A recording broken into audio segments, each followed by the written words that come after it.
Footlocker is set to close 400 locations by 2026. For a while now, Footlocker hasn't been doing good business-wise. The only time I see people walk into Footlocker is if they're buying a pair of white Air Force Ones, and most of the time, they don't even have your size. If you remember last year in March, Nike put out an announcement saying that they're gonna cut back the amount of inventory that they're gonna be sending to Footlocker. According to the article that dropped at that time, 70% of Footlocker sales came from Nike products. Nike said that no single vendor will count for more than 55% of its inventory. Of course, this didn't work in Footlocker's favor, and as a result, their stock crashed 30 to 35% instantly. It's believed that they lost $950 million in market value. It's really unfortunate for Footlocker because they rely so heavily on Nike products. As of right now, Nike is completely dominating the sneaker space. There might be a few New Balance here and there that come out, but most of the time they aren't releasing in a Footlocker store. They're releasing on New Balance sites or other type of boutiques like Kith. And also with Adidas dropping Yeezy, they lost that crutch as well. Right now, Footlocker has no shoes that separates them from their competition. The same things that you see in a Foot Locker is the same things that you see in a Finish Line, the same things that you see in a City Gear. They just give you no incentive to actually want to come back and spend your money. But according to Foot Locker, they seem to have a plan for this. So with the closure of these 400 stores, Foot Locker is implementing this new strategy that they call the Lace Up.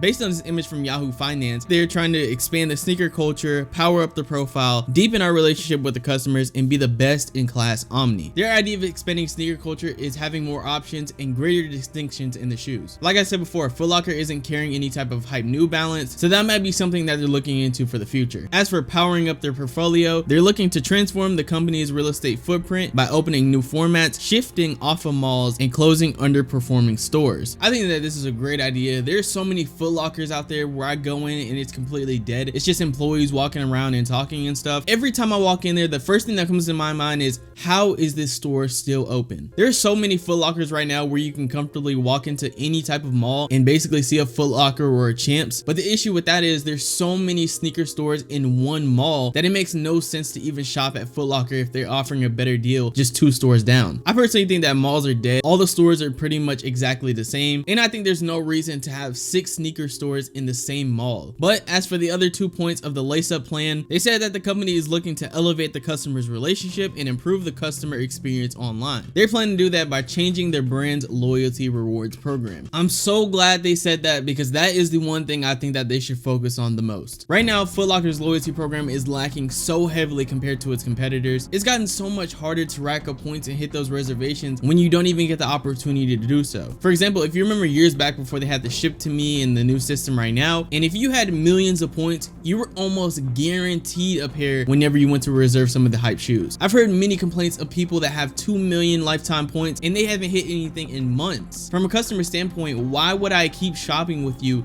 if you're not giving me anything in return? And on top of that, they took away all of the good rewards out of their system. Now you're not able to redeem it for any type of gift cards. You can't get any type of cash back. It's just some dumbass water bottles, hang tags, and socks. Like, who's gonna really spend 50,000 points on some socks? That's stupid. You know what? Matter of fact, let's go through the rewards right now. So I'm on the redeem tab of the Foot Locker app. First thing I'm seeing right now at the top is the featured stuff. It's a bunch of sweepstakes. You put in tickets and you have a chance to win these shoes. I don't know anybody that's ever won any of these shoes, but I don't feel like it's a good investment of your points. And if we scroll down, we see keychains for 15,000 points, decals, Foot Locker hats. Like, what is this? A vintage long sleeve for 100,000 points. If you're not aware of how many points you get per dollar in this program, each dollar that you spend is worth 100 points. Let's just do some quick math on this. So the t-shirt costs $100,000 divided by 100 points. $1,000 for a Foot Locker long sleeve t-shirt. It makes absolutely no sense why this would ever be on the app. They do have a system where you can redeem your points for head starts on the reservations. This is supposed to give you an advantage over people that don't shop with Foot Locker because they don't have the head starts. The more head starts you get, the better your chances are. Unfortunately, even with the max head start, you're still not able to hit. And if you are able to get a reservations, luckily, you have a hard time getting into the app to actually confirm it because their servers are constantly overloaded. I'm gonna expose this right now. The reason I wanted my phone to look at the rewards is because I cannot log into the site on desktop. No matter how how many times I click it. I try different accounts, same information that's on my phone right now. It does not load. I'm recording this on a Wednesday at 1 o'clock where there's no drops going on at all. And I know people like to blame bots for them not copying on sites like Footlocker, but their servers are just awful. Even bot developers don't put any type of time into the module anymore. They're gonna have to make some major changes if they want to last. And although we give a lot of shit to Finish Line and JD, I can say that they're the best sneaker shop out there right now for the casual buyer. Their reward system is the best I've ever seen. In order to reserve hype shoes for them, all you need is 2,000 points in your account. And for each dollar spent, it's 10 points. So if you buy a Jordan 4 that costs $210, you're automatically able to reserve your next shoe. So there's no reason to go out and buy random socks, random hats from Footlocker. Although it might not be the best business model for them, it's 100% working for the customers. And I think that's the most important thing, because when you put the customers first, they're gonna want to buy more things through you. On Cyber Monday, when Cash App was doing a deal with Finish Line where you get 25% off when you use your Cash App card, I immediately ran to Finish Line just to buy a pair of Air Force One so I could build up my account. And ever since then, I've got access to almost every single shoe. I have no idea how Footlocker can mess up a system so bad.